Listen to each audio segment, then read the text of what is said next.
Se eu falar sim, ele não carrega. Se eu falar não, ele não carrega também. Tá bom, hein?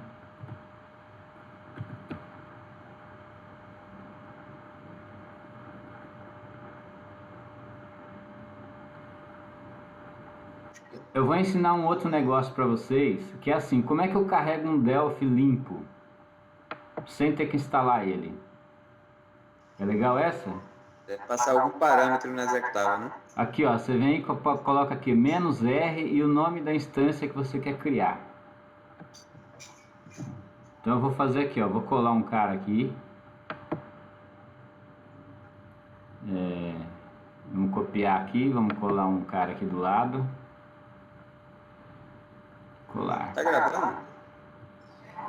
Eu acho que está. Tá assim, ó. Tá gravando. Não pode dar pausa. Não pode deixar dar pausa. Ó, aí você vem aqui nas propriedades dele e você dá um nome para a instância que você quer carregar. Aqui a gente vai colocar aqui assim, ó, limpo. Ou seja, nós vamos começar um Delphi novinho aqui, zerado. Vamos dar aqui um renomear. Então aqui vai ser um limpo aqui, ó. Vocês viram que eu tenho um para FMX, né? Para FireMonkey, e eu tenho outro para VCL. Eu configuro eles diferentes. Né? Vamos ver se funciona agora.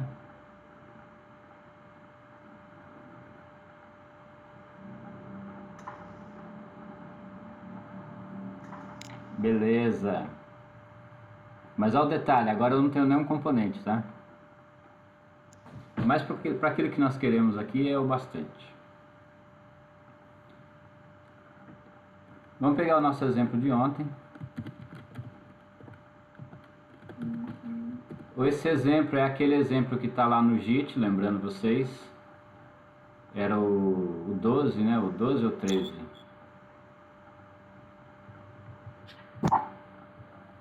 Eu acho que era o 12. Não, esse aqui, ó. É o 12, não? O 12 foi o 13 que fizemos ontem, né? Ó, esse é o 12, esse aqui, ó. Deixa eu só lembrar vocês aqui do que nós vimos ontem. Nesse botão aqui nós tínhamos como que a gente cria uma thread com anônimos. Então eu tenho logo já aqui um procedimento que vai dentro da minha chamada do método. Eu acho aqui deve ser uma função, né? Porque ele recebe um f de volta. Ele recebe um objeto do tipo tthread e manda startar ele, ou seja, aqui ele vai abrir uma thread e executar o que está aqui dentro. Numa task você pode sair rodando, você não precisa ter um start, então você pode dar um task, já colocar um anonymous aqui dentro, uma procedure, e vai executar já o que ele vai rodar. Então não precisa ter um start. Aí aqui é uma thread tradicional, né? Que você vai lá, cria thread, como se fazia no Delphi 1, 2, 3, 4, 5 e todos que tiveram até chegar no XE7. Então você criava um objeto e depois iniciava a thread. Antes chamava execute, depois num dado tempo eles colocaram um método start lá que faz a mesma coisa.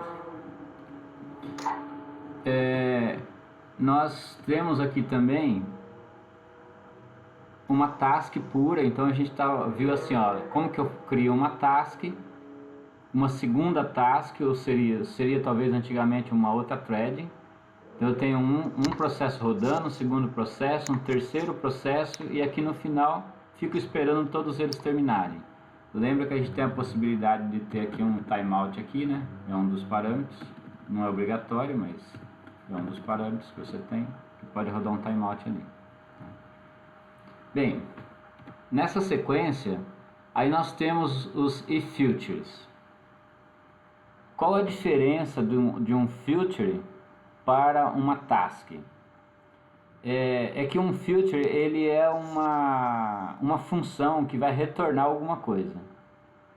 Então quando eu quero pegar o valor, por exemplo aqui eu estou construindo, veja que ele chama de task de novo, mas ele tem lá um creator, um construtor que chama Future, e ele retorna assim, ó, ele retorna um anônimo aonde ele tem que ter um retorno que você vai poder dizer que tipo de retorno que é. Esse tipo de retorno é o que a função que está aqui dentro do Anonymous, né?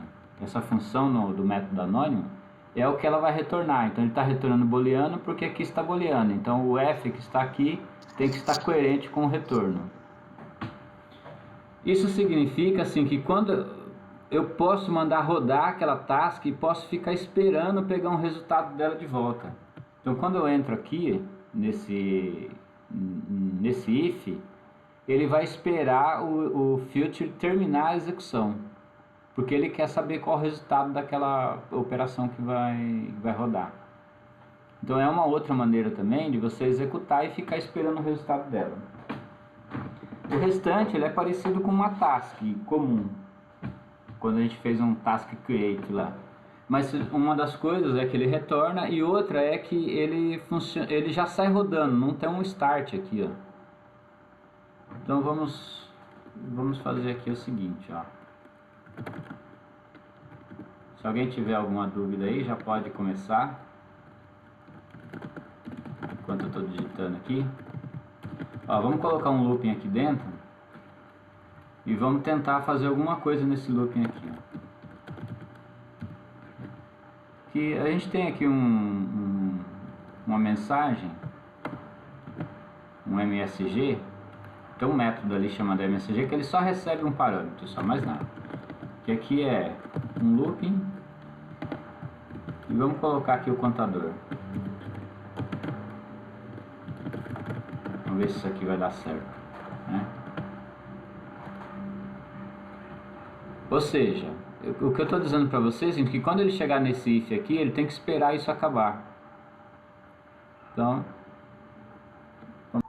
será que é? Eu acho que é, porque ele eu dá resumo lá para poder gravar, porque senão não tá gravando. Algum atalho que ele não tá assumindo no Delphi, ele tá pegando no Camtasia. Ó, ele já tá gravando aqui, ó. Agora foi, né? É. Mas pra mim tá aparecendo um resumo, ó. É? Vamos ver se ele executa aqui, ó. Ó, Tá gravando, né? não entendi.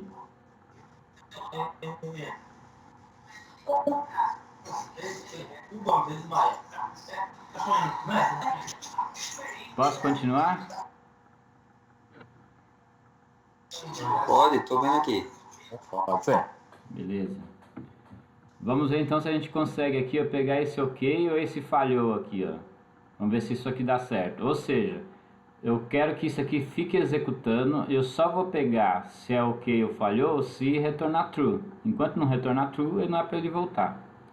Vamos ver se isso dá certo.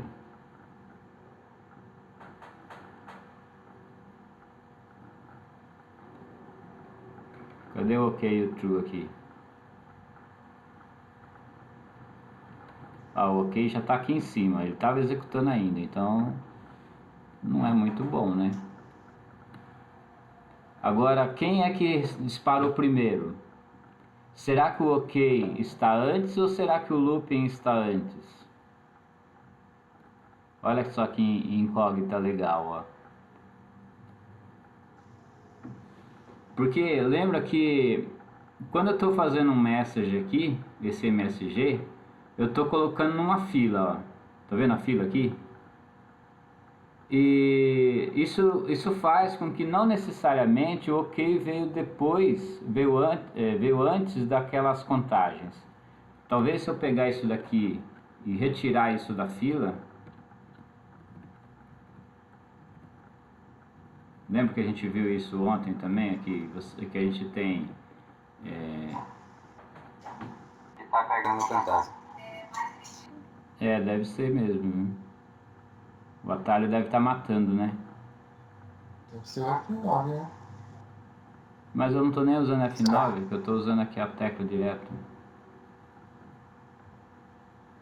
Olha, lembra que eu falei para vocês que tem um problema aqui porque eu não sincronizei a atualização da janela.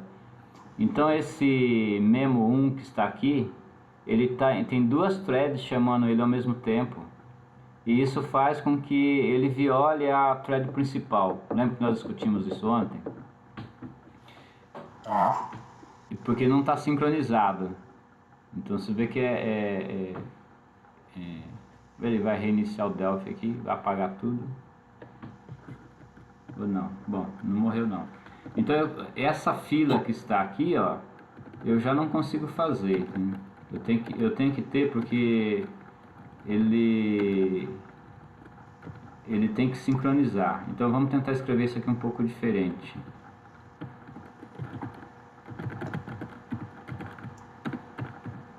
Vamos tentar voltar um pouco à moda antiga aqui, né?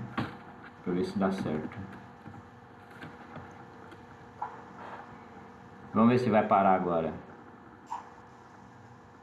Ah, mas agora não parou. Ih, vai dar pau de novo, ó.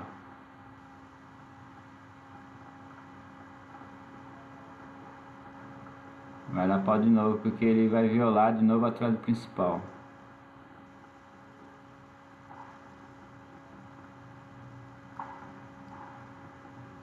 Cadê?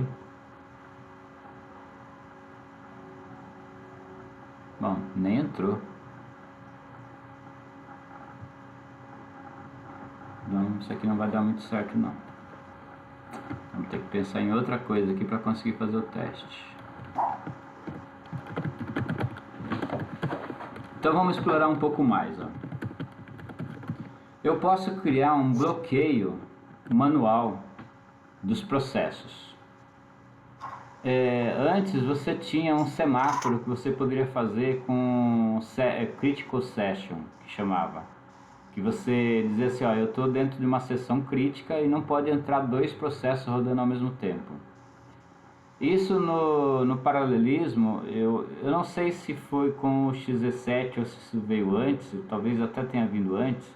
Você pode sincronizar também, fazer um semáforo de, ó, tá fechado, tá aberto, tá fechado, tá aberto, usando um objeto.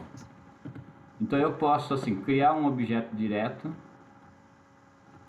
Aí a gente já vai começar a explorar algumas outras coisas para tentar resolver aquele, né? Posso criar um objeto e fazer daquele objeto um semáforo.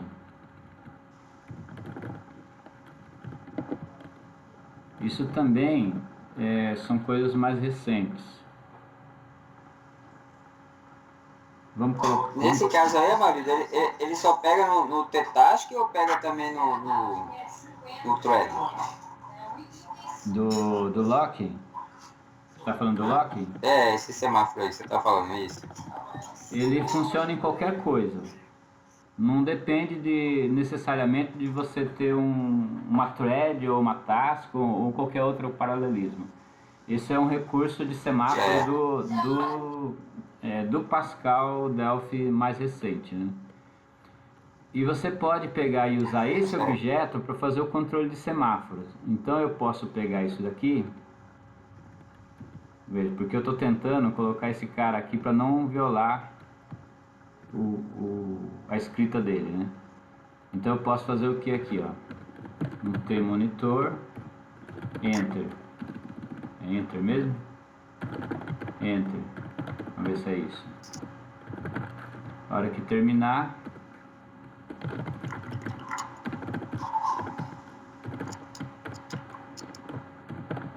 só não sei por que ele não chamou aqui. Vamos ver por que é. Deve estar faltando o Unity aqui pra cima. System. Pior que estão todas aí, ó. Vamos ver se isso aqui funciona. Não, deu erro. Então...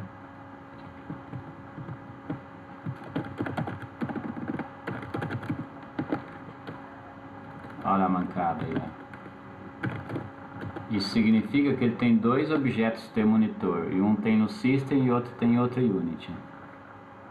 Por isso que um ele reconheceu e outro não.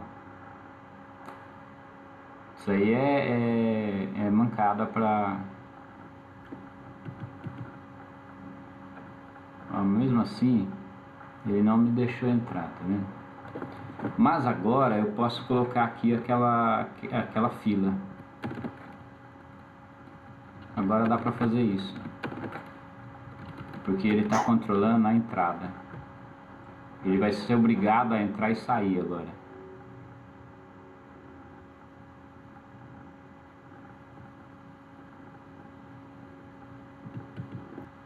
Você viu que deu F9 e ele abortou a gravação.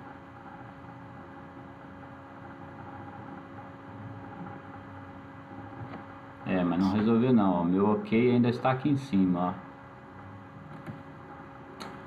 Ou seja, o meu ok ele tá indicando pra gente que tá indo pro final, e isso não é verdade, né?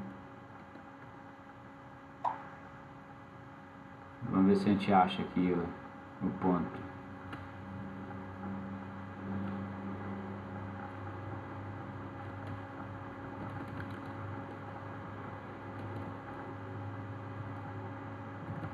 Vamos tirar esse cara daqui.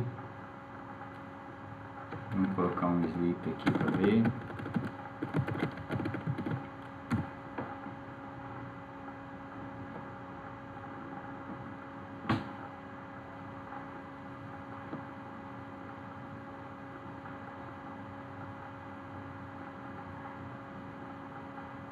Aí, uma pena que agora não dá para ver ele passando, né?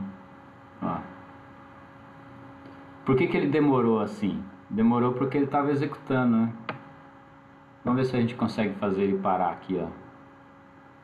Ó. Ou seja, vamos colocar os pontos de parada aqui pra gente poder medir isso. Senão a gente não vai conseguir. Ó, entrou. Ó, ele nessa altura, veja que ele ficou parado, ó. Por quê? Porque ele tá fazendo esse looping aqui, ó.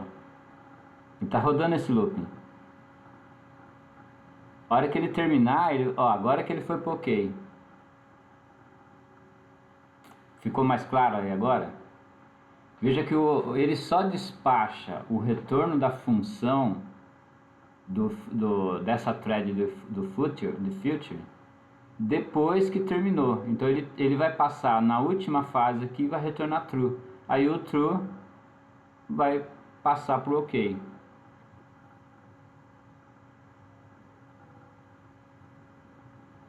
Vamos de novo?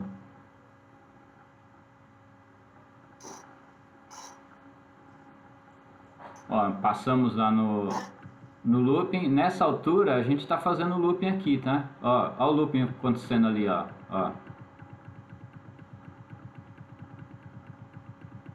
Se eu soltar ele, ó, tô parado ainda aqui esperando. Cadê? Vai terminar? Opa, agora que ele terminou.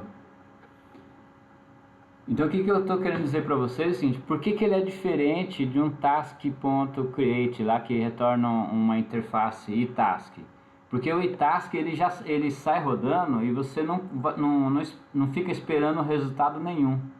Enquanto que no future você pode pegar um resultado do processamento que ele ficou fazendo em paralelo.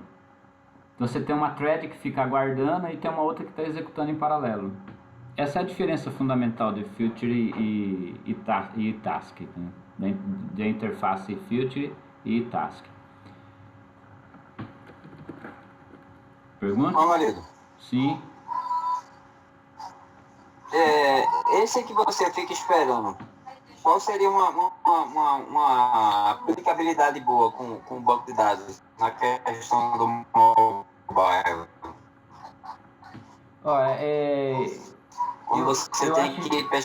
Eu acho que a resposta não é tão simples, porque precisa tentar visualizar o contexto daquilo que você está querendo. Eu também, assim, eu usei muito pouco isso, porque é difícil de aplicação às vezes. Então, às vezes, deve ser muito técnico a questão da aplicação dela. Então, mas eu imagino assim que você talvez você solta um processamento, 1, 2, 3, mas tem um final lá que você tem que pegar o resultado dela para poder armazenar em algum lugar. E aquele resultado você vai colocar ele armazenado, vai guardar essa informação. Ou seja, ele está lá rodando, você não tem um controle individual dele, mas você quer saber qual é o resultado final. Do tipo, você vai fazer um somatório de números. E aí no final você quer saber que resultado que deu. Imagine você jogando, fazendo aquelas identificações de placas lá, por exemplo, que eles fazem de carro. Pode ser que você tenha que ficar gerando várias hipóteses de processamento para verificar qual é a combinação que é mais viável para aquela imagem que está chegando. Mas você quer saber qual é o que ele encontrou no final. Talvez alguma coisa assim que seja aplicável. Entendeu? Como é muito abstrato, é difícil de visualizar. É verdade. Mas você tem outras formas de você fazer também ou pegar retorno. Então, por exemplo, você pode ter assim um filter 2, um filter 1 aqui que a gente vai fazer, ó. E digamos que eu queira pegar não um booleano, eu quero pegar uma string de volta. Ó, eu estou dizendo agora o quê? Que essa minha função, ele tem que retornar uma string, não mais um booleano. É isso que está dizendo, né? O meu retorno esperado é uma string. Então vamos pegar aqui o F1, ó. E agora o que muda é o retorno dele. Então o retorno tem que ser uma string. Ou seja, porque ele tem que ser coerente o generic que ele está assinando com o tipo de funcionalidade que você vai retornar.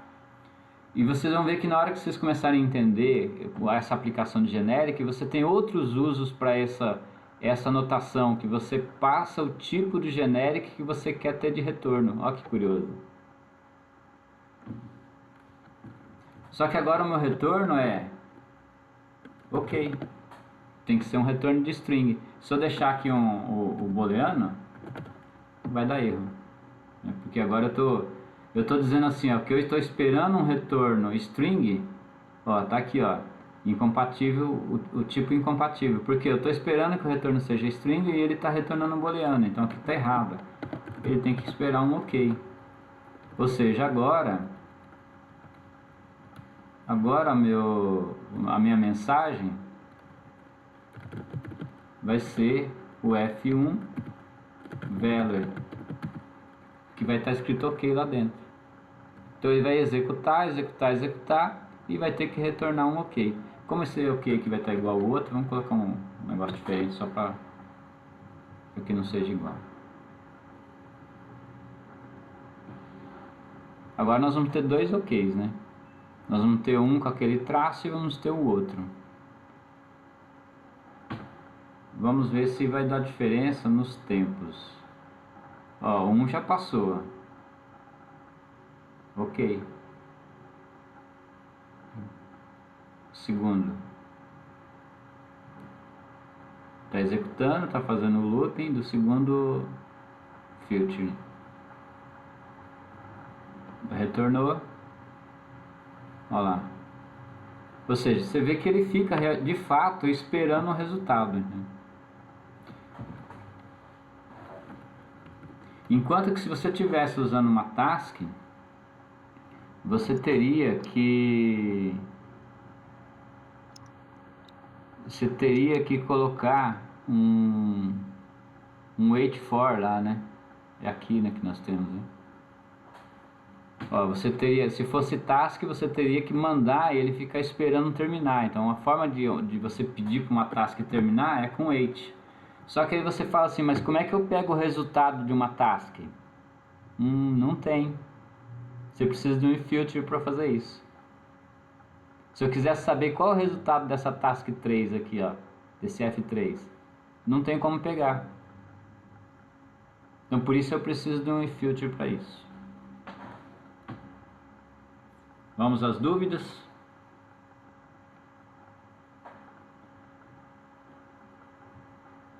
Aí está executando aqui, ó. Vamos parar. Quem tem dúvidas, já podemos falar das dúvidas. Que hoje nosso tempo vai ser curto, né?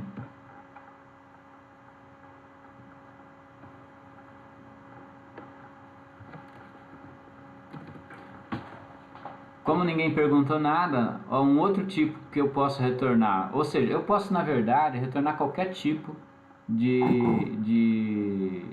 estrutura.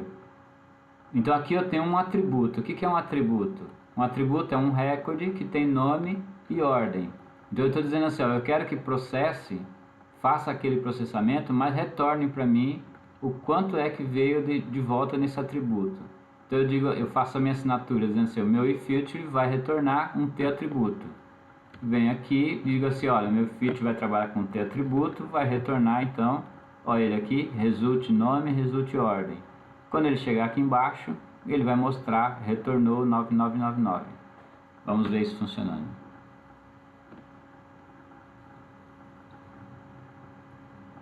Atributo, tá lá, retornou 9999. Tá difícil ou tá fácil? O que vocês acham?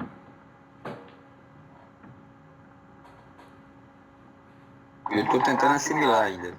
Ainda?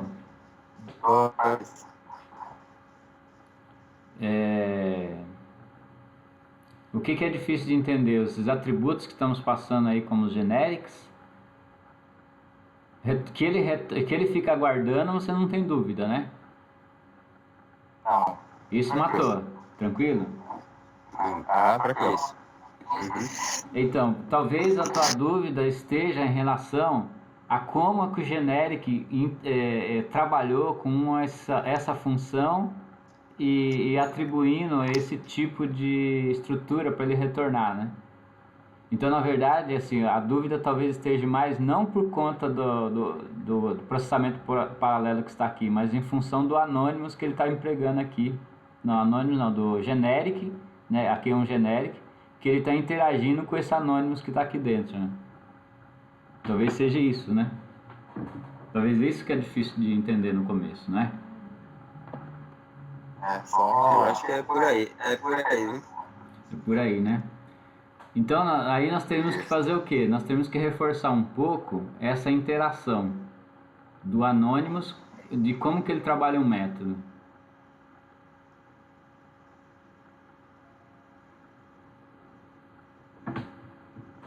Lembram-se que a gente fez outro dia um looping em cima de um record set, de um dataset. Lembra disso que a gente fez? Nós escrevemos assim, né? Ó, nós pegamos um type e escrevemos um helper,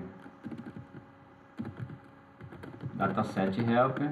Aqui eu estou só class helper, estou só repetindo o que nós fizemos outro dia.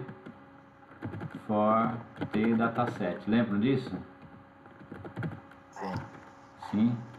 Então nós tínhamos aqui public procedure, aí nós fizemos aqui um do looping aqui, ó. E lembra que nós passamos aqui um Anonymous daquele mais geral lá, aquela estrutura mais geral, que é um tproc. Aí o que nós fizemos aqui com esse Anonymous?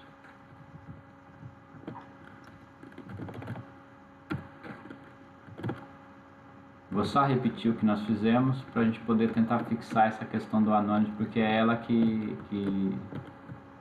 é ele que entra aí dentro dessa jogada toda aí. Class helper, é class helper, né? É porque ele não sabe o que é dataset ainda. Então vamos atribuir aqui. Cadê? Eu não precisaria colocar aqui, porque eu não estou usando o tdataset dentro das declarações públicas aqui, ó. Então, se eu não vou usar nas declarações públicas, o mais correto seria eu não usar aqui nessa parte pública e usar nessa parte aqui o uses nesse que é protegido aqui da Unity. Isso é uma boa prática fazer isso, né? Você evita algumas situações de looping de uma unit chamando a mesma unit de volta, para não ficar uma unit chamando a mesma de volta. Vamos achar aqui o nosso dataset. Ó, está aqui.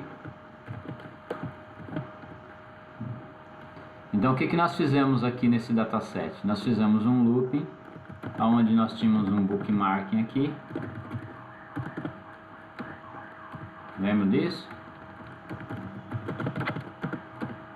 Sendo que agora eu tenho um get bookmark. Aí eu tinha um find aqui. Aproveito que esse é um bom momento para tirar dúvidas também. Nós fizemos isso aqui, ó. Sempre que você pega um bookmark, você tem que mandar é obrigatório que você dê um free nele de volta, né? O go to bookmark não é obrigatório, mas o free é obrigatório. E aqui o que a gente fez? A gente mandou por primeira posição, já que nós estamos trabalhando com dataset, not EOF, begin end, next, e aqui a gente chamou o proc. O proc é esse proc que está aqui, ó. Ou seja, como é que a gente usou esse método anônimo? Nós pegamos, vamos criar aqui um outro botão.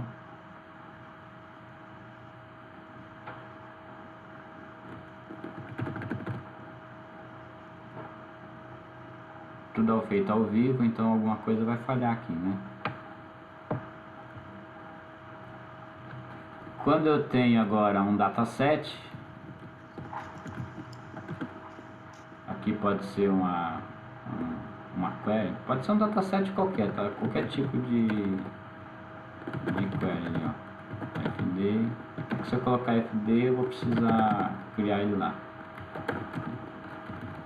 Então, qualquer tipo de query. Então se eu quero fazer um looping, o que eu faço? Um do looping. Aí eu posso vir aqui um procedure, begin, end, fecha, e posso colocar a execução aqui, ó. Ou seja, o que a gente estaria fazendo aí? A gente estaria fazendo um looping em cima do dataset usando um anonymous. Bem, isso é uma das situações que nós tínhamos lá no eFuture. Só que a diferença do eFuture é que ele quer pegar um resultado.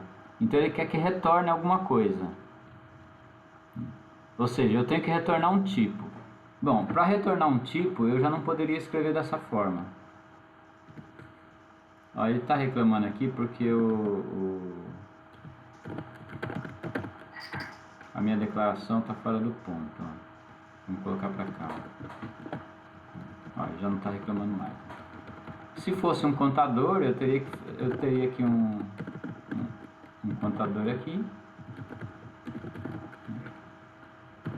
Não sei se ele aceita aqui, tá?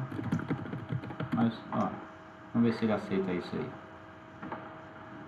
Evidentemente eu não posso rodar porque eu não iniciei essa variável ali, ó. Mas aqui a gente estaria fazendo um looping. Bom, mas no caso do eFuture, que eu preciso de uma função, eu não posso fazer isso. Eu teria que pedir agora uma procedure. Aí eu teria que fazer aqui um f do loop, um function do looping. E aqui a minha proc seria uma func, ou seja, uma func que retorna um t, por exemplo. Ou uma func simplesmente. Bom, mas aí eu preciso ter o retorno dela. Para mim ter o retorno dela, eu posso vir aqui e dizer que eu vou usar um generic. E que então essa func retorna um generic. Começaram a entender o negócio, como é que é?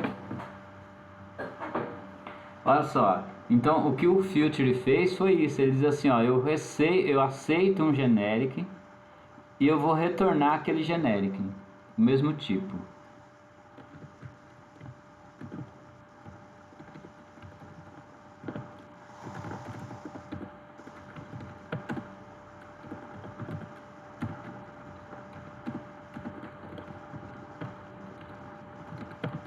Vamos pegar essa classe aqui para a gente implementar ela. Pronto. Ou seja, agora eu posso mandar fazer um looping posso fazer a execução, mas a minha função, aqui eu coloquei ele como uma procedure, só que eu não tenho como retornar como uma procedure. Eu preciso retornar como função, então tenho que fazer isso aqui e provavelmente eu vou ter que fazer isso aqui também, ó.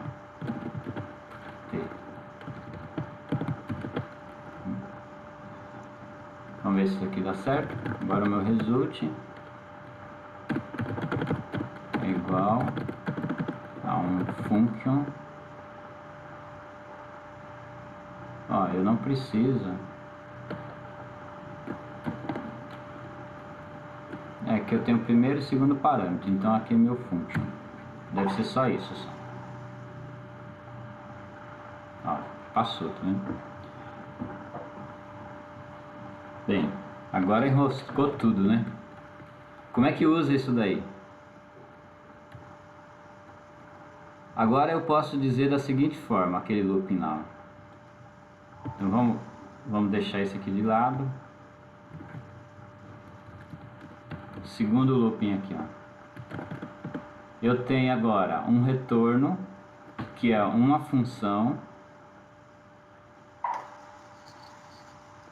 que retorna alguém que eu não conheço ainda, porque ele é um genérico. Então, vamos pegar aqui, ó, a minha variável vai ser uma function do tipo tfunction e posso retornar um booleano. Olha como vai ficando parecido com aquilo que tinha no ifilter lá, ó. Aí com isso, eu posso agora no dataset fazer assim um function, como é que chama nosso método? Ó, chama funcLoop. Então aqui eu tenho que ter um dataset ainda, né? Qualquer tipo de dataset, tá? Qualquer herança de dataset. tQuery, tfdquery, tadoquery, qualquer um deles. Ele vai retornar para mim a variável func, sendo que agora eu tenho uma function que retorna então um booleano. Ó, eu tenho que dizer aqui que é um tipo booleano que ele vai retornar, né? Que ele vai retornar booleano begin end.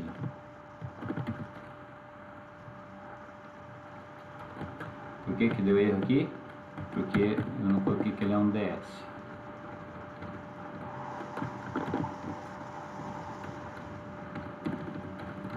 Agora aqui eu poderia ter um loop executando alguma coisa e um result aqui, ó. Veja que ficou parecido. Então quando nós estamos falando do filter, daquela estrutura do filter, o que ele está fazendo é isso. Ele está misturando generics com métodos anônimos, só que retornando função. Vamos pegar de novo aqui.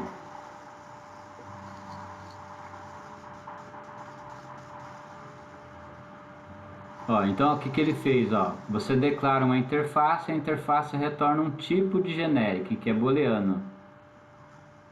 Ele diz que aquele booleano que você vai utilizar e a função vai retornar booleano,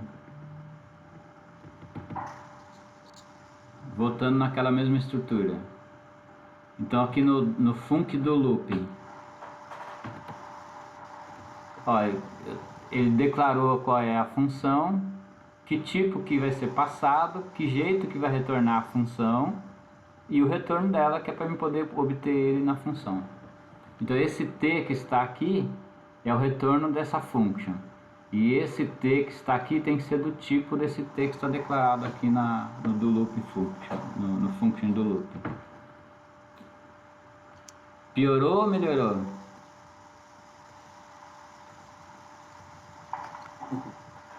Tem uma melhorada, mas cortou bastante o vídeo aqui pra mim. Cortou o áudio? Também. Cortou o áudio? Cortou bastante. É. Bom, mas essa parte está gravada. Qualquer coisa eu pego essa parte aqui e vejo de novo. É, isso aí. Depois, Amarildo, só num detalhe, vê lá no Camtasia, eu acho que tem um jeito de mudar os atalhos. Tá. Beleza. Bom, os usos disso, eles são bem genéricos. Já que nós estamos falando de genéricos, eles são bem genéricos, né? Mas na Embarcadero tem um exemplo de como que ele faz um cálculo de números primos. E ele sai lá fazendo as verificações e depois fica esperando o resultado no final. Aí você pode falar assim, mas isso aí para que a gente usa, né? Bom, mas na área de engenharia, né, algumas áreas mais técnicas, provavelmente isso são coisas úteis. Para fazer uma conta matemática, alguma coisa. Porque você precisa lembrar também que quando você coloca num filter, ele joga isso num outro processador. Então você está fazendo computação paralela. E você está maximizando o potencial da máquina que tem. Então, mesmo que às vezes você faça mais aplicação, pode ser que daria para fazer ela em forma sequencial ou procedural, como se dizia mais antigamente, né? Mesmo assim, você ainda tem a vantagem de estar distribuindo os processadores, de fazer ele escalonável. Então, ainda assim, você tem alguma vantagem, mesmo que não tendo uma aplicação efetiva que justifique utilizar, mas simplesmente o fato de escalonar os processadores pode ser que seja justificável. Então, talvez aí também um argumento para que a gente use alguma coisa disso. Né? Como o eFilter... Na empresa, aquele que faz aquele sincronismo todo, que você quer unificar, que é o maior lá, que faz uns processos. Eu acho que é assim, não sei se você está usando Tetask, está usando Thread, mas é um negócio parecido aí, né? Aquilo lá tem parte que usa threading e tem parte que usa tasks. Eu acho que com o tempo eu vou tirar um pouco das threads e aumentar o número de tasks lá, então. Aquele aplicativo ele fica sincronizando o banco de dados da filial com a matriz. E cada tabela ele abre uma task para sincronizar as tabelas. Então você pode ter múltiplas tasks ou múltiplas threads funcionando simultaneamente para cada processo. Tem hora que elas entram numa fila, né, com horário, né? Ele prevê o horário tal, daqui a tantos minutos vai fazer isso, sei lá. Ele é enfileirado por horário. Você pode ter de hora em hora, de minuto em minuto, de dia em dia, uma vez por mês. Ele tem algumas coisas lá que você programa ele para fazer isso. E lá usa isso, né? Lá ele faz multithreading para transferir informações de uma filial para a matriz e da matriz para a filial. Quando eu olhei, eu disse, rapaz, isso deve ter dado um trabalhão. É antigo já aquilo lá, aquela aplicação foi escrita em 2003 ou 2004. Eu troquei num cliente no final do ano, em junho, julho, agosto, mais ou menos, eu troquei num cliente que ele estava usando uma versão de 2006 ainda. Ou seja, de 2006 até 2016 ele sincronizava as filiais com a mesma versão ainda. Era BDE e funcionou 10 anos. Agora mais 10 anos com a nova, tá bom. Agora com o Faridak, agora que tá voando em multithreading, ele vai ficar mais 10 anos. Ou mais. É isso aí.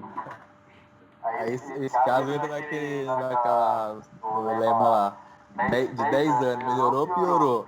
Vai achar melhor. É isso mesmo. Mas tem coisa que dá para melhorar lá ainda, né? E uma das coisas que tem lá que dá para melhorar é trocar os tipos de threading que tem lá para tasks. Eu acho que isso vai dar uma melhoria legal lá. Vai dar um gás, né, no negócio ali.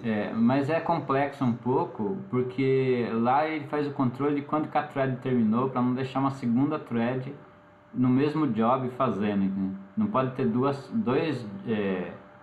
duas tasks rodando no mesmo job. Então um job só aceita rodar um por vez, senão você começa a criar deadlock no banco de dados.